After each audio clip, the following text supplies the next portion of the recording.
Bismillahirrahmanirrahim. Alhamdulillahirabbil alamin. Wassalatu wassalamu ala asyrafil anbiya'i wal mursalin sayyidina wa maulana Muhammad wa ala alihi washabbihi ajmain. Amma ba'd. Bapak Ibu sekalian, kali ini kita akan belajar tentang hadis ahad atau disebut juga dengan khabar wahid. Hadis ahad atau khabar wahid adalah hadis yang diriwayatkan oleh satu, dua, atau sedikit orang yang tidak mencapai derajat mutawatir. Berbeda dengan mutawatir yang diriwayatkan oleh banyak orang, hadis ahad atau khabar wahid ini diriwayatkan oleh individu-individu saja. Hadis ahad juga termasuk kategori hadis yang dhonni yusubut. Hadis ahad mempunyai sisi lain yang memungkinkannya untuk ditolak atau diabaikan dan tidak diamalkan. Ini dari segi kekuatan tidak seperti hadis mutawatir atau khabar mutawatir yang qat'iyus subut dan kekuatannya bisa untuk diamalkan. Menurut istilah ahli hadis atau ilmu hadis, hadis ahad berarti huwa ma lam yajma' syurutul mutawatir.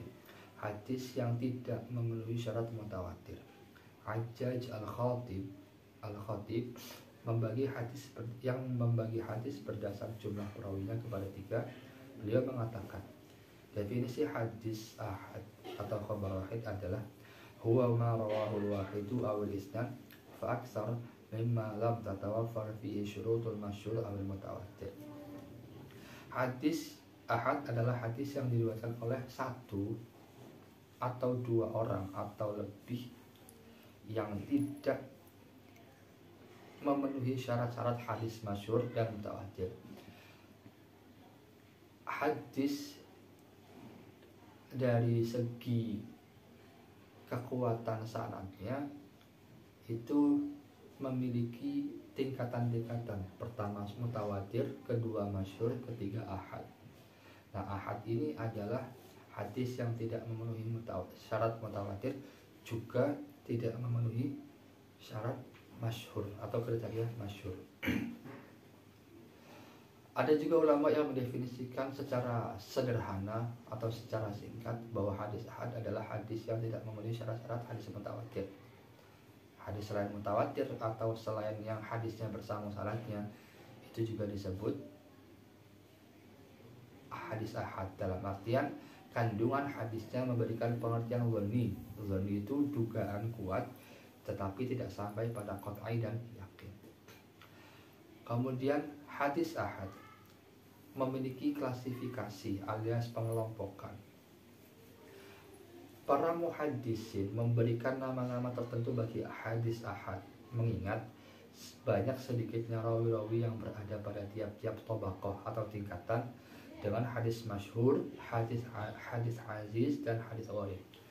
Hadis masyhur itu apa? Hadis yang diriwayatkan oleh 3 orang atau lebih serta belum mencapai derajat mutawatir, alias masyhurnya di kalangan para muhaddisin dan lainnya. Yang kedua, masyhur di kalangan ahli-ahli ilmu tertentu, misalnya hanya masyhur di kalangan ahli hadis saja, atau ahli fikih saja, atau ahli tasawuf saja. Yang ketiga, masyhur di kalangan orang-orang umum saja.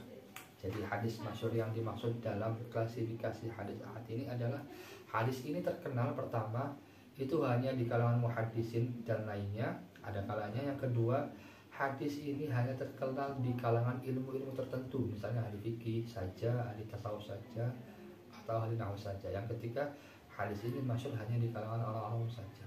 Yang kedua ada hadis aziz. Hadis aziz adalah hadis yang diriwayatkan oleh 2 orang.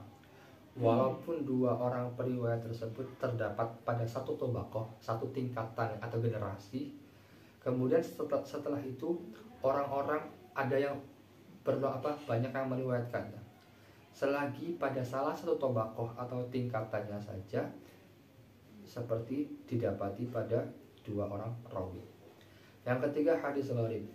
Hadis yang dalam sanadnya terdapat seseorang yang menyendiri.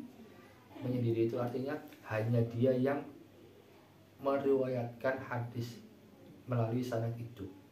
Gharib terbagi menjadi gharib mutlak, yaitu fard, yaitu ketika penyendirian rawi alias sendirinya rawi dalam meriwayatkan hadis itu mengenai personalianya, maka hadis yang diriwayatkan disebut gharib mutlak. Yang kedua gharib nisbi. Yang ketiga apabila penyendirian itu mengenai sifat-sifat atau keadaan tertentu seorang rawi. Yang kedua gharib nisbi apabila penyendirian itu mengenai sifat-sifat atau keadaan tertentu seorang rawi. Jadi ada dua. Lantas bagaimana kekuatan atau sifat status hadis ahad? Jumhur ulama atau mayoritas ulama mengatakan bahwa hadis ahad yang telah memenuhi ketentuan makbul alias diterima sebagai hadis hukumnya wajib. Hukumnya wajib. Menurut beberapa golongan seperti Qadariyah, Rafidhah dan Zahiriyah, mereka mengatakan bahwa beramal dengan hadis ahad hukumnya tidak wajib. Berikut pendapat 4 imam mazhab mengenai hadis ahad. Pertama pendapat Abu Hanifah. Abu Hanifah mengatakan Imam Abu Hanifah menegaskan dalam mengambil sumber atau dalil hukum dalam menghadapi tuntutan ketetapan hukum terhadap masalah-masalah yang dihadapinya atau apa yang timbul di tengah masyarakat, beliau menempatkan hadis sebagai sumber penetapan hukum yang kedua setelah Al-Quran. Jadi beberapa klaim misalnya mengatakan Abu Hanifah lebih mendahulukan qiyas, tetapi pada kenyataannya sebagaimana dikutip oleh Al-Baghdadi dalam buku tarikhnya, bahwa Abu Hanifah itu mengambil Al-Quran kemudian mengambil sunnah Rasulullah. Mayoritas ulama menegaskan bahwa Abu Hanifah berhujjah dengan hadis mutawatir.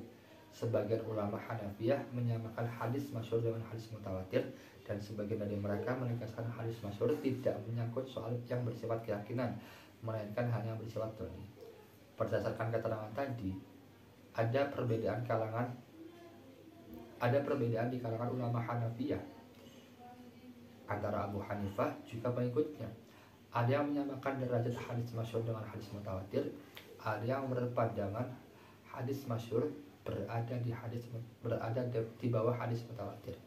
Ada persepsi yang berbeda alias dualisme, tetapi pada hakikatnya keduanya menyetujui hadis mutawatir sebagai hadis yang dijadikan hujjah. Sebelum kita membicarakan ahad, Abu Hanifah dan mazhab Hanafi punya pandangan perbedaan. Nah, persoalan mengenai hadis ahad, Abu Hanifah menetapkan beberapa syarat sebelum hadis ahad itu bisa digunakan sebagai sumber hukum. Pertama, periwayatannya tidak menyalahi riwayatnya. Yang kedua, riwayatnya tidak menyangkut soal yang umum. Yang ketiga, riwayatnya tidak menyalahi qiyas. Dalam artian, qiyas sebagai salah satu sumber hukum yang dipegang dalam kalangan mazhab Hanafi itu menjadi suatu sumber yang kuat. Maka ketika ada hadis ahad menurut mereka menyalahi qiyas, maka qiyas yang didahulukan. Tetapi ada catatan, hadis ahad didahulukan atas qiyas jika pertama, qiyas yang ilatnya mustanbat digali dari sesuatu yang dhani. Yang kedua, istinbat dhani walau dari asal yang qat'i. Yang ketiga, diistinbatkan dari yang qat'i tetapi penetapannya pada furu' adalah dhani. Dhani itu gampangnya begini, dalam ayat atau hadis itu maknanya lebih dari satu. Kalau qat'i maknanya hanya satu dan itu satu-satunya. Dari keterangan di atas kita bisa menyimpulkan bahwa Abu Hanifah menggunakan qiyas untuk menilai hadis ahad sebagai alat untuk memproduksi hukum Islam. Dengan demikian dapat dikatakan bahwa posisi ahad bagi Abu Hanifah berada di bawah qiyas. Ini hanya hadis ahad saja, bukan hadis mutawatir dan hadis masyhur. Yang kedua, pendapat Imam Malik bin Anas. Imam Malik sebagai orang yang ahli dalam bidang fikih dan hadis mengatakan atau menegaskan atau punya pendapat bahwa sunnah terhadap Al-Quran punya posisi 3 hal. Pertama, mentakrirkan, menetapkan hukum-hukum dalam Al-Quran. Yang kedua, menerapkan apa yang dikehendaki Al-Quran. Yang ketiga, mendatangkan hukum baru yang belum disebutkan Al-Quran.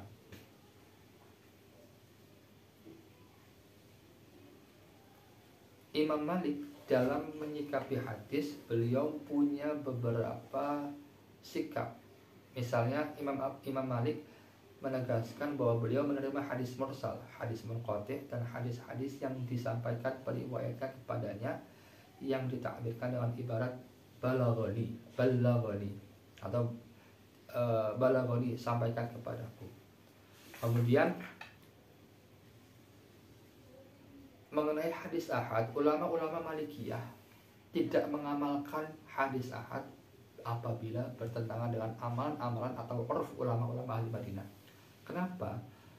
Mazhab Maliki memegang urf atau pendapat amalan ahli Madinah itu sebagai salah satu sumber hukum mereka.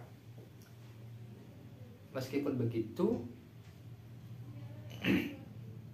Imam Malik tetap menegaskan bahwa Al-Quran sebagai sumber pertama, kemudian yang kedua adalah sunnah sebagai sumber kedua. Dalam hal ini, dalam hal hadis, Imam Malik menerima hadis masyhur, hadis murhal, dan hadis mutawatir serta hadis ahad. Tetapi Imam Malik mempunyai syarat dalam mengamalkan hadis ahad selama itu tidak bertentangan dengan amalan-amalan ahli Madinah. Kenapa ahli Madinah sebagai sebuah pendapat itu didahulukan? Karena ya itu tempat di mana dulu Rasulullah tinggal, yang ketika ulama-ulama Madinah memperhatikan suatu hal itu bisa dijadikan patokan hukum. Yang ketiga, pendapat Imam Syafi'i. Imam Asy-Syafi'i dalam mengambil hukum punya prosedur beberapa hal. Dalam artian harus ada prosedur yang dilewati dalam mengambil hukum, yaitu menentukan sumber-sumbernya secara runtut. Pertama, Quran dan Sunnah. Kedua, ijma. Ketiga, qaul, pendapat sebagian sahabat. Yang keempat, sahabat yang diketahui atau tidak, jika tidak ada qaul lain yang menyelesainya. Yang keempat, qaul-qaul sahabat yang bertentangan dengan qaul-qaul sahabat juga. Kemudian diambil yang paling kuat. Yang kelima, baru qiyas. Pada dasarnya Imam Syafi'i dalam kitab Ar-Risalah mengatakan mengenai hadis ahad, Imam Syafi'i bisa menerimanya dengan syarat sebagai berikut. Pertama, periwayatnya adalah orang yang dipercaya. Periwayatnya berakal atau memahami apa yang diriwayatkan. Yang ketiga, periwayatnya dhabit. Yang keempat, periwayatnya benar-benar mendengar hadis tersebut dari orang yang meriwayatkannya. Yang kelima, periwayatnya tidak menyalahi ahli ilmu yang juga meriwayatkan hadis yang sama. Itu soal hadis ahad dari Imam Syafi'i. Kemudian pendapat Imam Ahmad bin Hanbal. Imam Ahmad bin Hanbal sebagai ahli sunnah alias penolong sunnah, nasirus sunnah, mengatakan bahwa beliau punya sumber hukum yang harus dipegang. Pertama, Al-Quran. Kedua, hadis. Yang ketiga, hukum yang disepakati oleh orang Islam yang diambil dari sunnah. Sebagaimana jumhur ulama yang berpendapat bahwa hadis ahad hanya dapat digunakan dalam bidang amali, pengamalan. Begitu juga Ahmad bin Hanbal. Dan tidak boleh digunakan dalam bidang i'tiqadi. Tapi Imam Ahmad bin Hanbal mengatakan, tadi jumhur mengatakan bahwa hadis ahad hanya boleh digunakan dalam bidang amali, tetapi tidak boleh dalam bidang i'tiqadi, akidah. Imam Ahmad bin Hanbal tidak sepakat soal itu. Beliau mengatakan hadis ahad boleh digunakan, baik itu amali maupun i'tiqadi. Dalam hadis ahad beliau membolehkan menggunakan hadis ahad dalam bidang i'tiqadi maupun amali.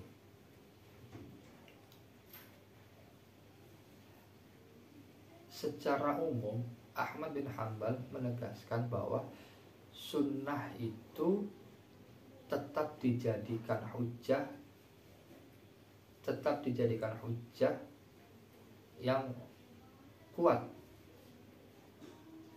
Dalam menggunakan hadis, Imam Ahmad bin Hanbal berhujjah dengan hadis mutawatir, hadis ahad, hadis mursal, dan hadis dhaif. Bahkan ia menyalukan hadis dhaif daripada qiyas.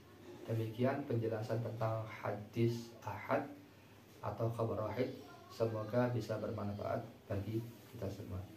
Alhamdulillahirabbil alamin. Assalamualaikum warahmatullahi wabarakatuh.